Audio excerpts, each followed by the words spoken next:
Welcoming all of those who are going to be watching this recording.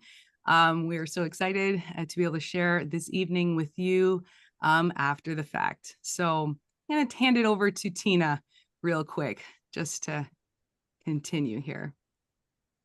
Okay. Did you want to also just pop in the agenda into the chat, S? Yes, I will do that. Okay. Just so that you guys kind of know the flow of the meeting.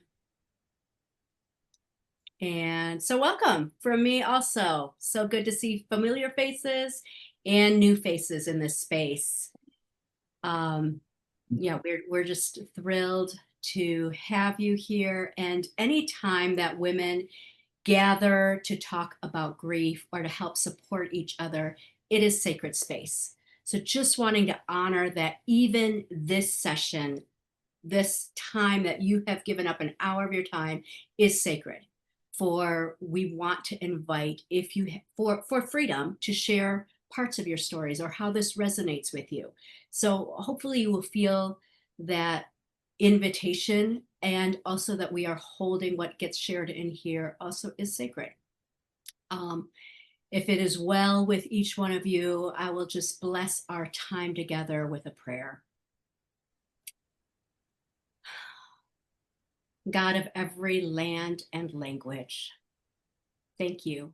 Thank you for the women that are represented in this Zoom call this evening from all the different countries, from all the different cultures, from all the different stories that they carry, and all the women who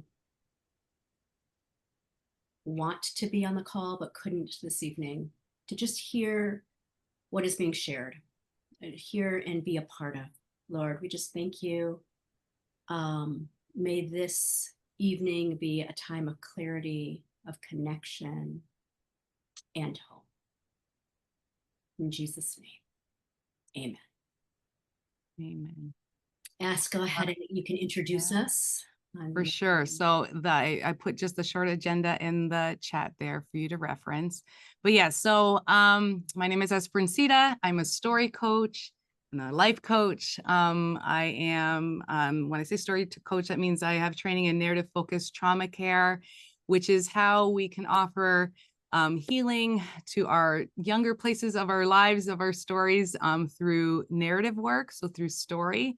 And I do this through my business at the People Well and through the Allender Center, just creating safe spaces for people to share their story, find hope, find healing, and discover life-giving transformation through inviting truth into our stories.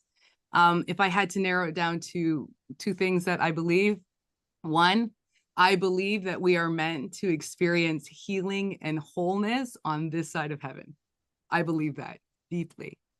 And second, I strongly believe we are not meant to journey alone. We are not meant to journey alone. And so I think other things just about me, I'm biracial.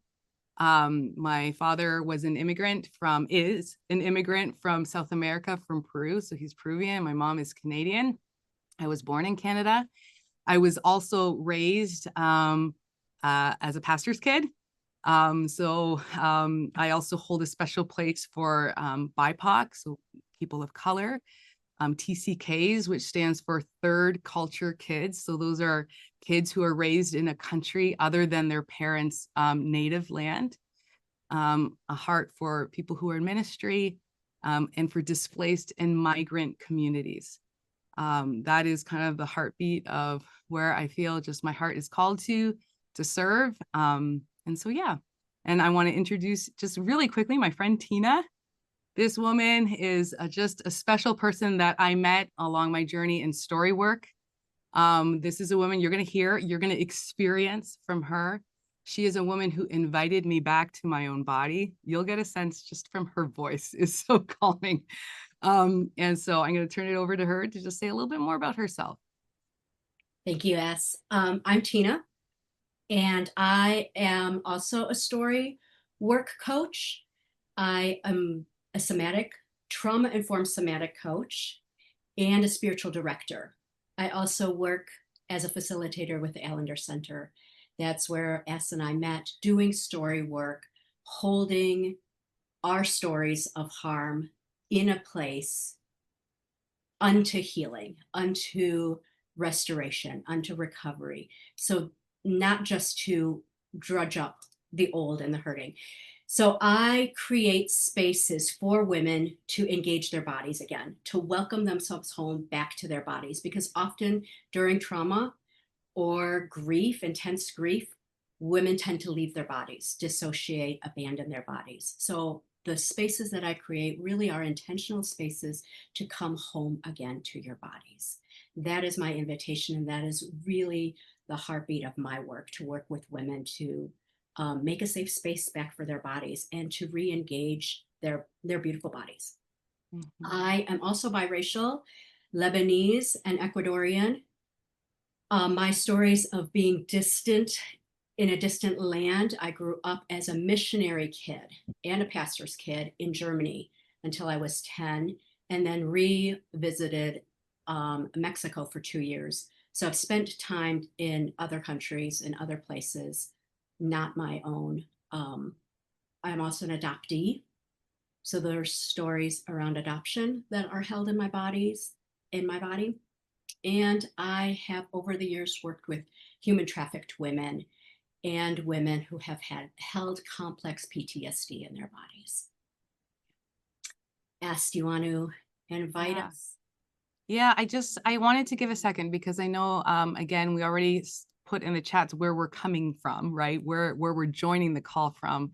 But I also wanted to just invite us to, if you're willing, there's never a demand, please, never a demand to do anything. But I would love for, if you are willing and would like to share, you could, what is your home country? So you can, or your country of birth, if you were to drop that into the chat, and then a comma, and put where are the countries that you have lived far from, have lived or are living currently. So this is just a way for us to witness each other, even in this small way, but to honor just where we're coming from. So I will do the same. So for me, I was born in Canada. I lived in Mexico twice on two separate occasions. So I'm going to put it twice because that is important. And I now currently live in the United States.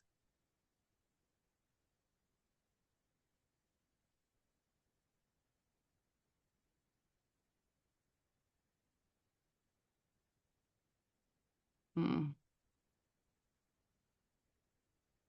Mm. yes, thank you.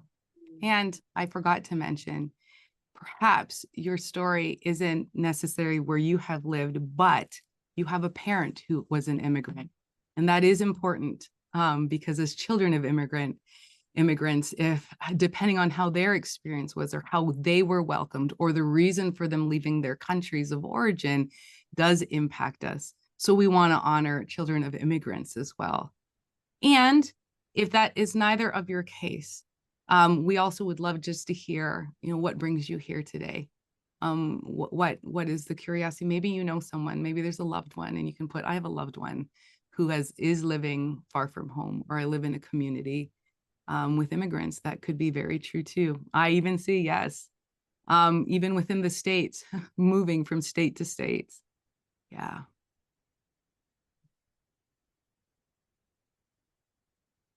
yes.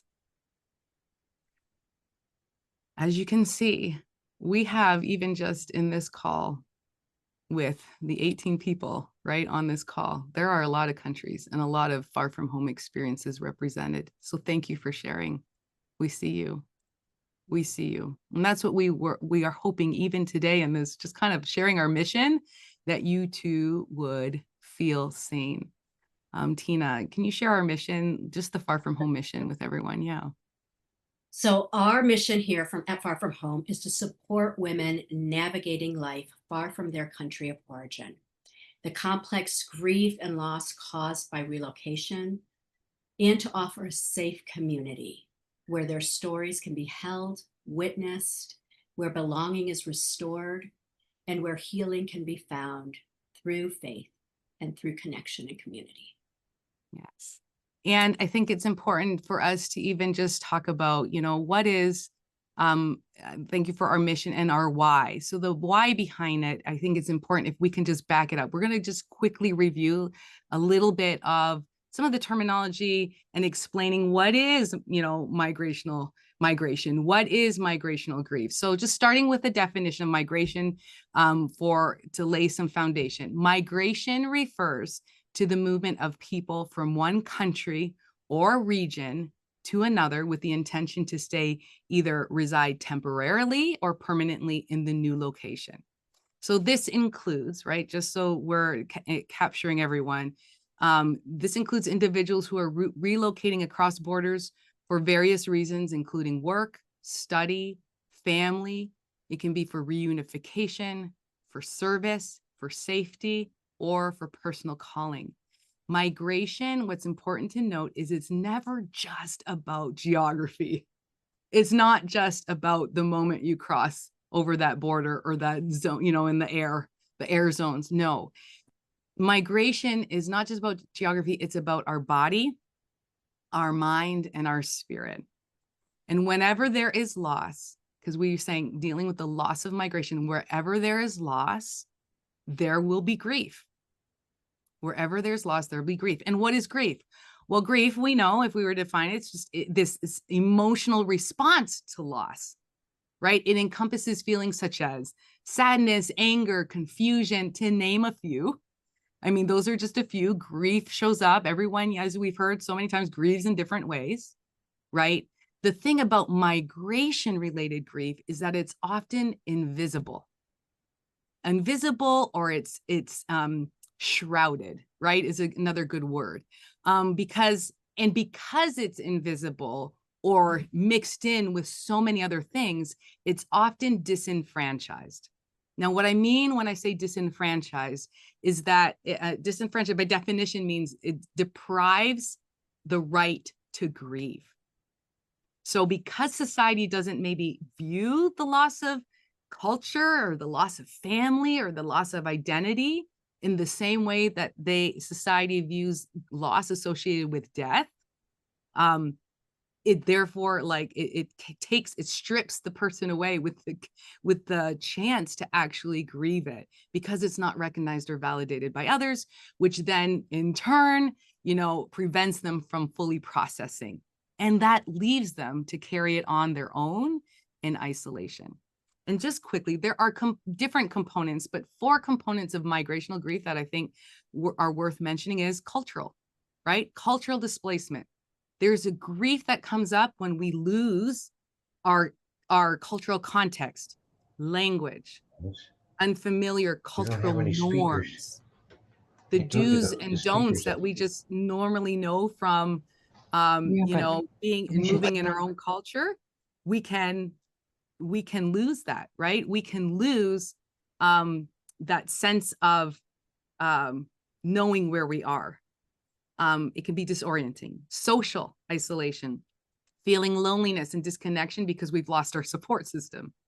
The third one, kind of part of that, is family separation, loss of proximity to family, whether our family is supportive or not, even being away from them, right? Because some of us, sometimes that is a benefit of being in another country. Maybe we're fleeing family or situations, or maybe we're going to reunification, like we mentioned, but that causes emotional strain.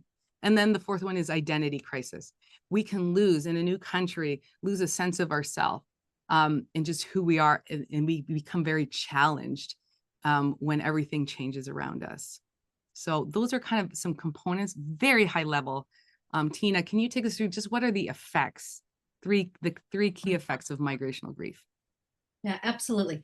How does this migrational grief affect us? It affects you emotionally, it affects you psychologically, and affects you somatically. So the emotional effects of this kind of grief would be, like all griefs, loneliness, sadness, depression, isolation, but it is heightened because of the disconnection of social norms, social structure, cultural norms. So it's heightened and you turn inward, you become more isolated and often suppress it or hide, is particularly if you're in cross-cultural ministries or where you need to be presenting in a certain way. Psychological effects would include depression, anxiety. One of them that aren't often named with um, grief would be identity confusion because of again, the different culture that you're adapting to and the layered grief of it's not named, it's not given a space and place and language that this too is a grief. So it feels very layered, which can lead to mental health challenges. Somatic effects would be insomnia, fatigue, bodily pain, suppression, indigestion, anything that you can think of that could be held within your body in a grief, in any grief.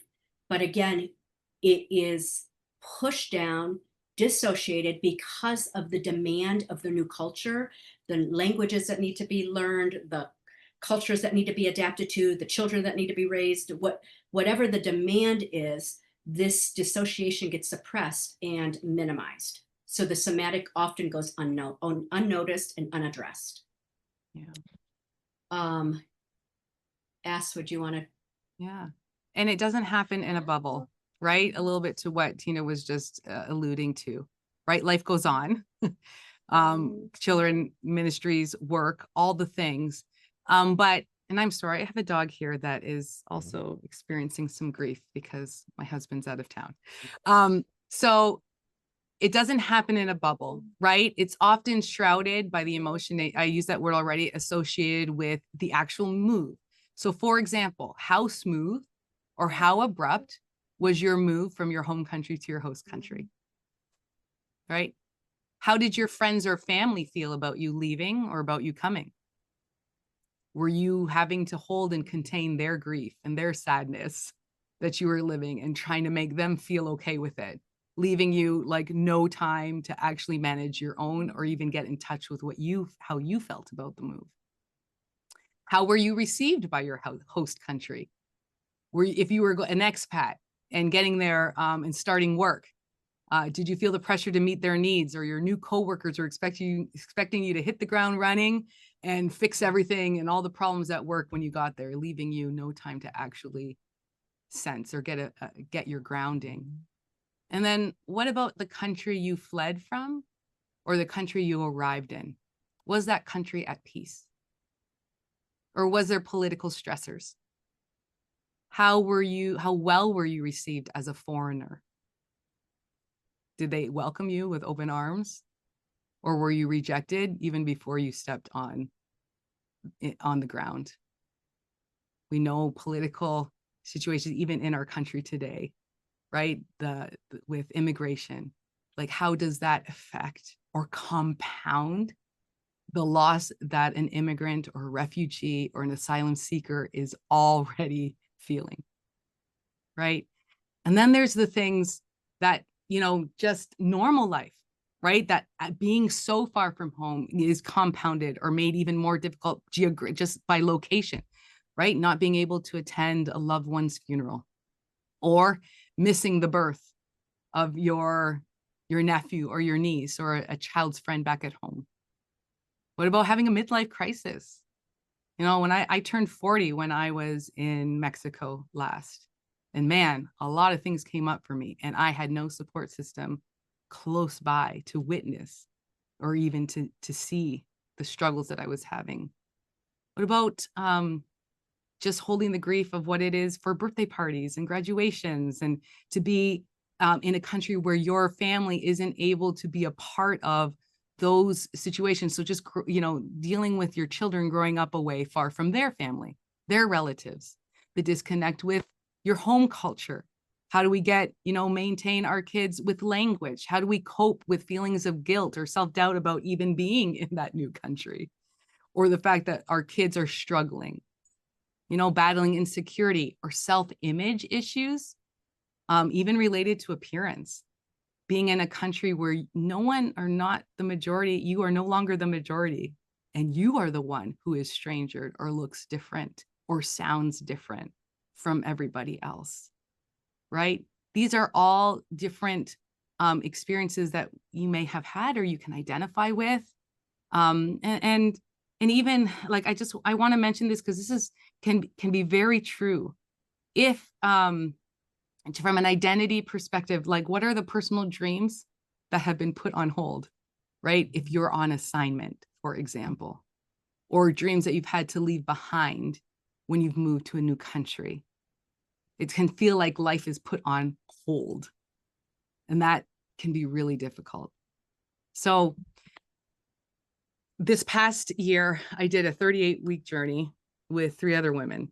Tina was one of them. And there's another one who joined us, Megan. Megan was on this journey with me as well. And in this journey, we had to, like, every day we were in scripture, and it was a spiritual journey.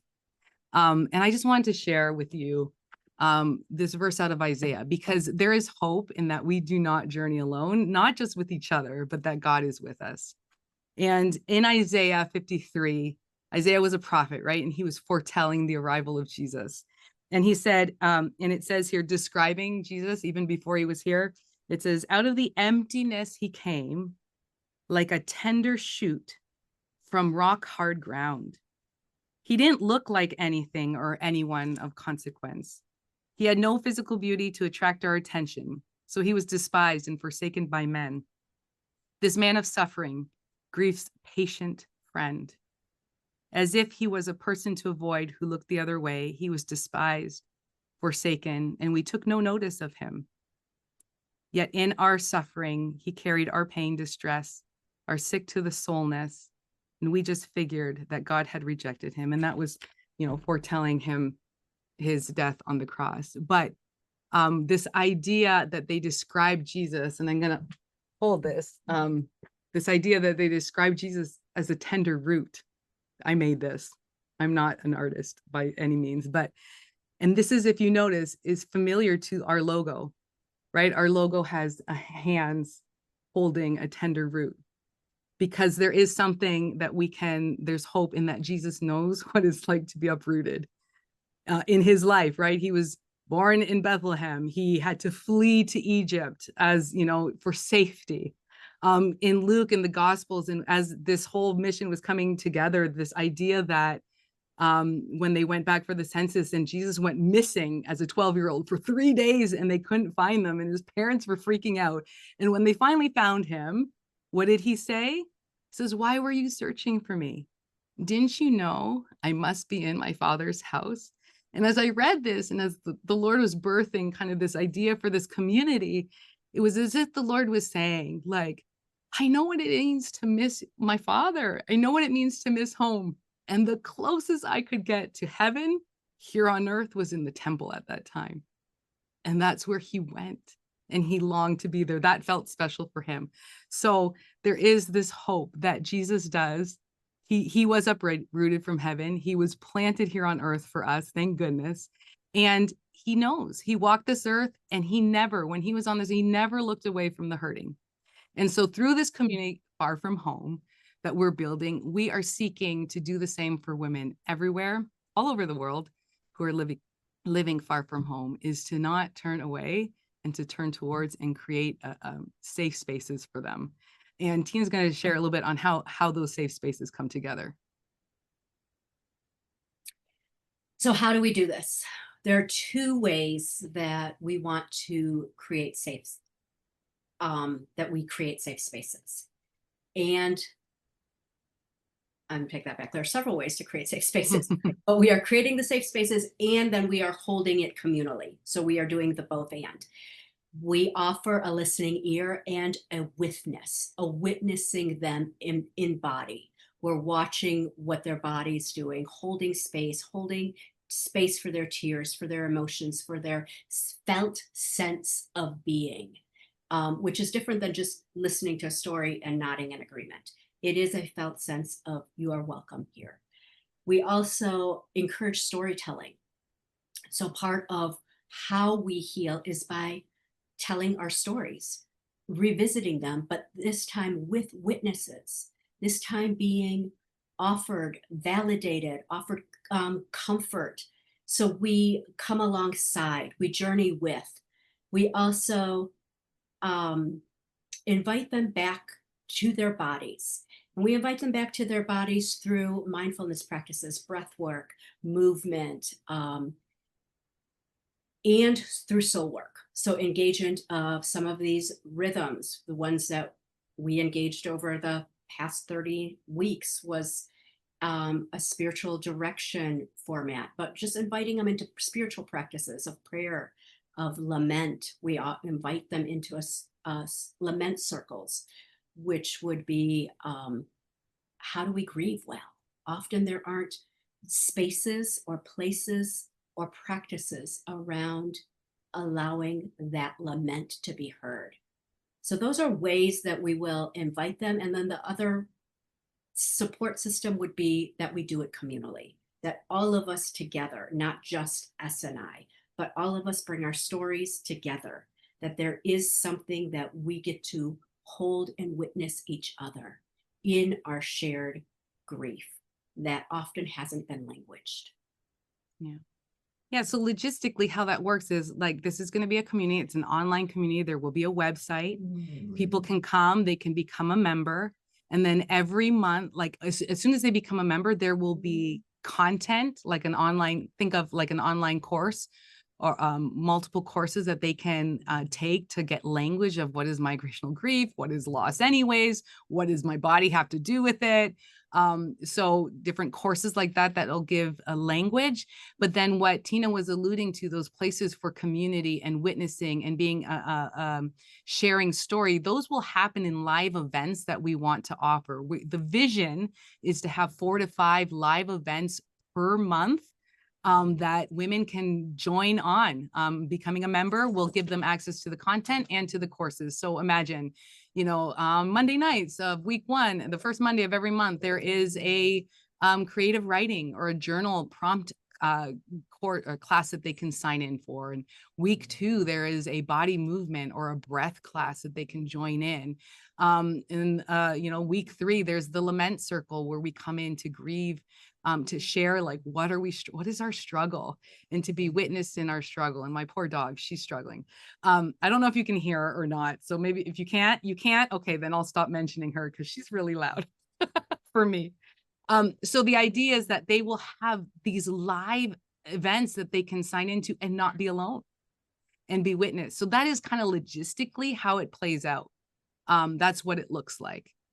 So we just wanted to even give just a second, if someone wants to, and unmute, and we can continue if not, or even share in the chat, what is coming up for you, just even as we have shared a little bit of the mission, some language around the grief, even some of the experiences or scenarios. Like it's just, we wanted to give a chance for you to also share and what might be resonating, what feels confusing, what are you curious about, even because we've shared very top level, but what might be coming up for you? We definitely wanted to open that up. So if you want to unmute, you can do that and share, and or you can drop something in the chat. And again, like always, no demand.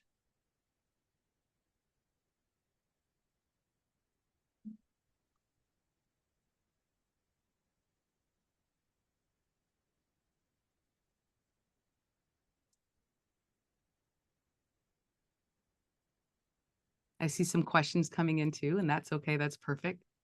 I can answer them really quick because it's something that I just talked about. Will all the courses be offered in the evening in US time?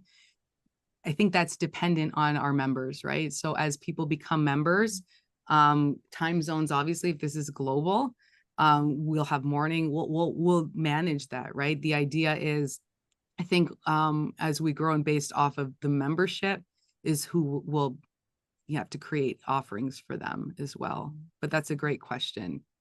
And again, there will be those online, like immediate access content and courses that will be self-paced that people can do as soon as they come in. But yeah, we would be looking to manage the needs of the community, and that requires people, right? And we'll get to how we plan on doing that when the time comes. But yes, great questions. Can I ask a question here? Absolutely. Yeah. So in terms of the, like, your emphasis on storytelling and the wanting to do like having people join in more in live events.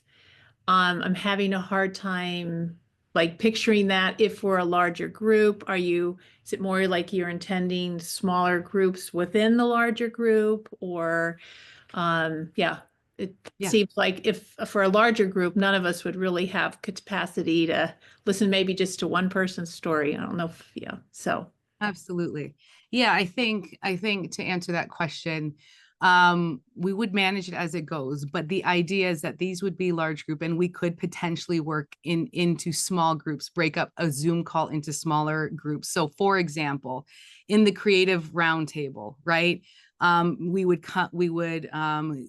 would be there. We would maybe do a grounding exercise. We'd invite people to reflect, and this is in a large room. So whether it's 10 people or 100 people, right? I mean, we don't know. We would be collectively doing a grounding. Then we would open up similar to kind of what we're doing, getting people to share, whether it's in the chat or whether it's in, the people who want to speak. But then maybe we would hand out a journaling prompt, right? Like, I don't, what is the struggle? Can you name something of beauty and something of brokenness, or something that is hard and something that has been life-giving to you? And so we'll give time to journal. And then maybe what we would do is then break out into small groups. So you're right, there wouldn't be a facilitator in every group, but women become witnesses for each other, and they would get to share and then come back. Maybe we collect what are the themes that we were talking about thematically and facilitate it as a large group. Doing traditional story work, if you're familiar with story work, yes, where we're bringing a full-fledged story, that is not the intention. It's not to say, right, that eventually we could offer a story group. That would be amazing. But that is not what we would be looking to do in those live monthly events. That would be an offering that would be separate, that people could register for or sign up for a small 6-week story group. Maybe for children of immigrants, or maybe you have an immigrant story from your childhood, or maybe it's just a repatriation story. Let's not forget that when we repatriate as expats, that has its own struggles, right? So maybe there can be a story group around that. So that's not out of the question, but that is to differentiate. That's not what we would be doing in those monthly opportunities, are just like to not feel alone, right? We want to give a consistent and offering. If you can't make it one week, maybe make it the second or what have you. And there's just a place, and maybe there's a prayer, as I have been sharing that, someone said, are you thinking of maybe even offering a space of prayer just where people can come and pray? That was not on the plan, but we are open as the Spirit would lead, and people come with ideas like, that would be wonderful. A poetry group, a music song where we come in and we read a poem or we listen to a song and then we reflect together in community. And that can be broken out in small groups as well. I hope that answers your question. Awesome. There's another question. Will there be online community where people can post thoughts, ask for prayers, and meet each other like Slack or Circle? Absolutely. So the software that we're looking to do for the website is called podia.com. So it is a membership-based community website that has built in there like community boards. So I know for sure community boards would be one place, but ideally it would be wonderful. We haven't fully built out yet, but where people can, put a profile and yes, connect with each other potentially, or opt in to be reached out to or talk. Or maybe there is a community, we would love, a community manager who could be pushing out like a blog post or a thought of the day or some kind of reflection. So yes, I think that that is definitely in the vision, but we're not quite there yet. But those are the ideas that we're looking to build out. Yeah, this is great. I mean, we're getting to a little bit of the Q&A, but we were talking about the logistics of the community, so this is perfect. Any other questions or even thoughts?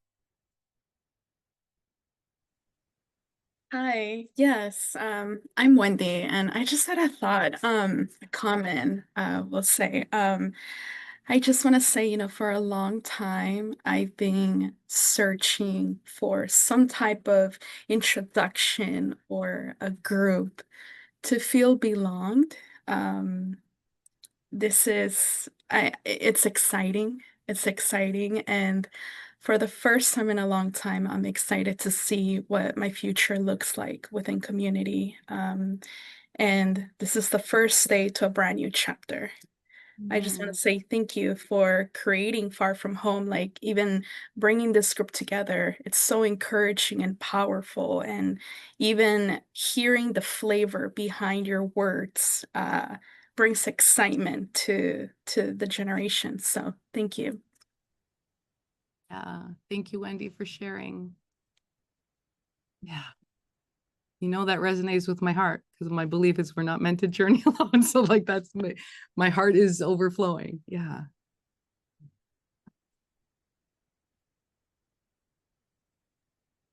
Any other thoughts? I have one Yeah, more go ahead. question.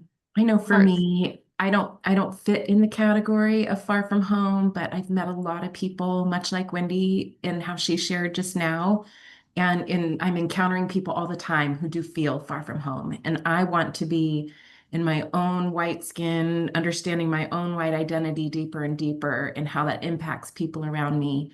I'm really here because I want to be educated by you. I mean, I just have so appreciated you, Esperancita, for all that you've offered. And know I've heard such great things about Tina too. So where do you see that? Like, where do you see somebody who's here that doesn't necessarily fit in the far from home community, but is encountering people all the time? Absolutely. And I think what you're bringing up is a very beautiful thing that I want to address, right? This community, I think part of the vision is because migration is not just to the United States, that's not how we're defining migration. Migration is not just to the United States, but to outside of the United States. It could be from, one non-US state country to another non-US country. So this really is just about movement, which means it's an inclusive space for women of all colors, skin, ethnicity, who have been far from home. So where, maybe our whiteness has made us feel, because being biracial, right? So I hold white and Latina in my body. So I know this tension well, right? Even as this space, the vision and what I truly believe will happen is that women of color and white women, what the common ground between them will be their experiences far from home. And that this will be a joint space of healing for both that will also bring empathy and understanding both ways, right? Of I don't, it's hard to like limit it. I know we live in the US and is born out of the US, but it's not isolated out of the US. Migration is much more open and it's just movement. So, you're welcome. Now, if that hasn't been your story, right? And like you said, many people, I do think this includes, remember, think military, people who are military or people who have joined the Peace Corps, international students who have gone to study abroad. So it's inclusive. It's pretty open. I think the only qualification is that as a member is to be far from home. And I think what you're asking is also leading us into the next section, and that is, what are the opportunities to partner with Far From Home? So I think this might be a good transition. So thank you. Thank you very much, Shannon. We'll transition again. We'll open it up for questions again. But we wanted to share 5 ways that you can actually partner, right? And you don't have to write this down. I'm going to send out, just like that e-brochure that we sent out, I'll send out another e-brochure that has this information and links. You can jot down what you want, but don't worry, because a note taker will always be a note taker and we can't stop that. But the first opportunity is sharing your story. We would love to partner with women who have a far from home story to share, like Lisa, Sarah, Manar, and Carolina, the 4 people who shared their story in written form in the e-brochure. So we are looking for women who want to share their story in written form. And we're also looking for women who would be willing to share their story to be recorded or filmed. Ideally, one of the first offerings that we want people as they become a member, yes, the course on grief, yes, the course on my body and grief, but we also want to have available a roundtable where there's a group of women sharing their experiences, right? Because there is something in being seen in someone else's experience and having it validated on camera, just seeing faces. We want to include like individual stories in both written. So we are looking for women who are willing. So that's one way. Are you willing to share your story? Two, and again, we want to offer healing to you too. It's not just, oh, we don't want to just use your story. We would love to meet you in your story as well. The second way is, do you offer soul-centered care? Are you a life coach? Are you a counselor? Are you a facilitator? Who might feel like, yeah, I have a skill set that might, or a healing modality that might be able to be that serve this community well. Of course, we would love to hear from you. We'd love to maybe, partner with you. We have all of these. We talked about the Lament circles, the creative reflection, the somatic offerings, Bible studies. We're going to need people to lead those. Me and Tina cannot lead all these, 5 monthly events. It's impossible. And we know this, and we believe that God is going to bring soul caregivers to partner with us. And so what does that mean? That means, maybe dedicating 1 hour a month, for maybe 6 months. So it's 6 total hours of leading a grief circle, or being willing to just come and hold space. So yes, we're looking for partners. So that's the second way. So share your story. Do you offer soul-centered care that you would love to offer to this community? Third is, we're going to need a beta community. So once we get the website built out, once we get the courses loaded, once we get, a schedule for the first, five a month, we're going to need a community to test it all out. So, if you have a Far From Home story, even if you don't, you could be part of the beta community. And we anticipate this to be in spring, maybe early spring, late spring of next year, where we would just invite you. We'd give you the free membership, you'd be in, and then you can just kind of fiddle around and help us QA. That's the third way. Fourth way, fundraising. Good news. I wanted to share this. Yesterday, if you haven't already heard, we received the letter, I have it right here, from the IRA that we are an official 501c3 organization. And we are just humbled by this. We're excited. We're humbled. It's a huge milestone for Far From Home, because we had been marching in faith. Yes, thank you. Celebrating. Now it's official, and this means we can fundraise. Obviously, that means that donors can give money, and they can receive a tax exemption.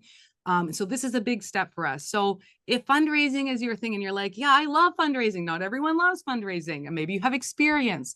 We'd love to partner with you. We've got legal, website costs. We got to film these courses. We got to pay directors.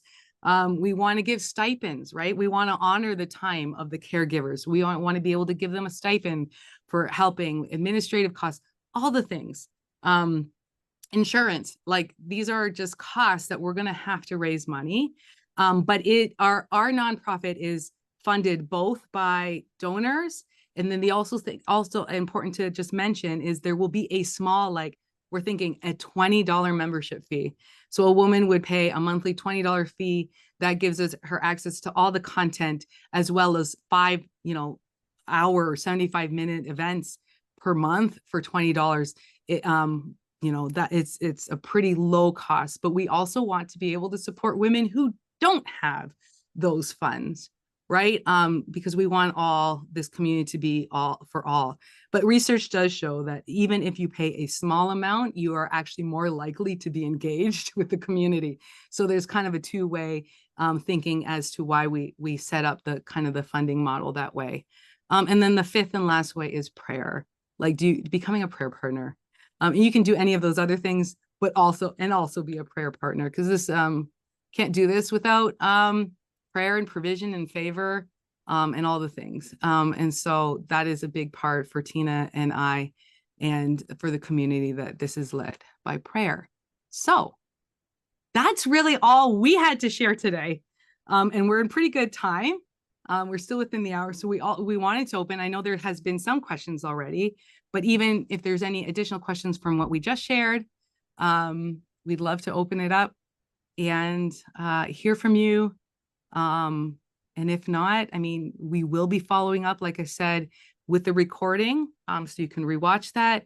We will also follow up with kind of the e-brochure that will have links for you to fill out a quick survey of how you are feeling called or might want to partner. So for example, if you check, yes, I have a story to tell, we might ask you to share just a little blurb, and then we'd love to set up a time with you and to talk with you in person, hear about your story, and start to capture, and then, you know, just see if you're willing. And the same goes for, yes, I have a soul caregiver. I'd love to just set up a quick meeting and talk to you about what I might want to bring or what I might have to offer, et cetera, et cetera. So that will come, and then we'll set up time for a follow-up.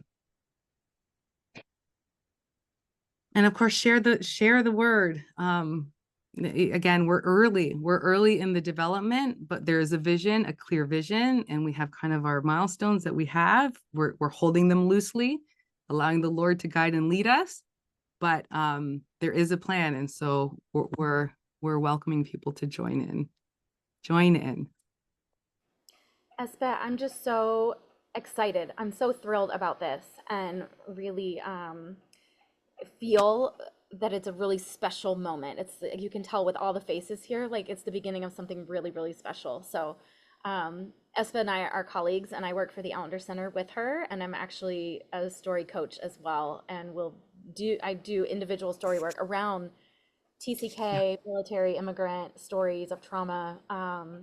Yeah, and I have felt so alone in that area, and I know there's so many more people out there that also feel alone. I just feel like, oh, so good to be together in this. I'm just thrilled. Oh, we're so glad you're here, Bethany. Absolutely. Yeah, me and Bethany, we met last year and we shared stories, but none of this was really percolating yet. And I know the Lord has been calling you into your own space. And so, yes, we're so excited. We're so excited to be able to share vision with you and partner, for sure. For sure. Thank you. Thank you.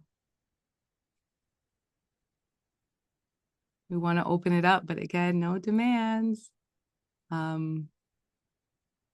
We are just so grateful for each one of you that you're here in your faces.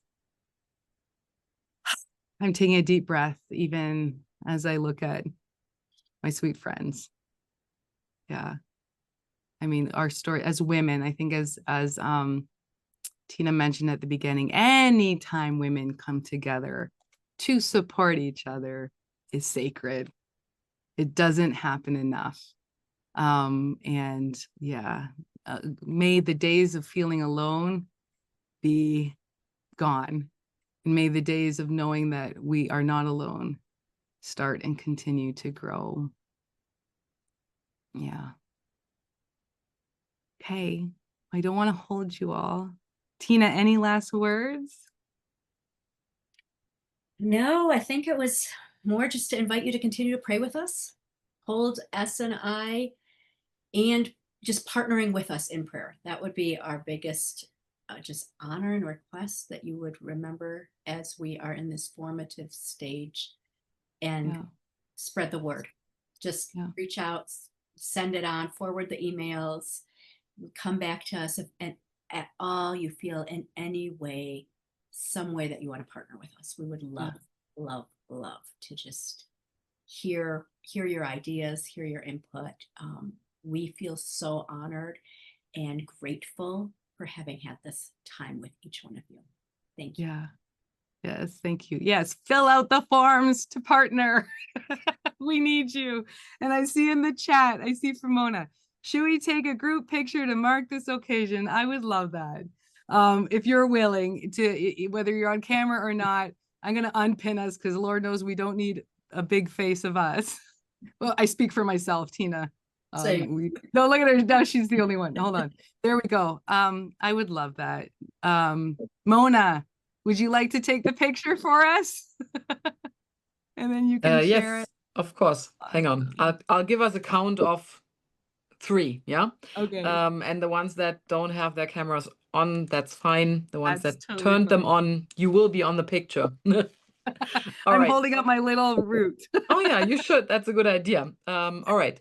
So 1, 2, 3. I take one more so we can make Okay. sure that the eyes are open and all our makeups is anyways. So 1, 2, 3. All right. Yay. I'll Thank you, send them Mona. over to you. You're Yes, welcome. thank you for memorializing this. This does Yes, feel, it's important. each one of you, your faces feel important. So yes, thank you. Thank you so much. Thank you. Blessings to you all. We'll be in touch soon. Expect something from us tomorrow. Bye. Okay. Bless Bye. you. Good night. Bless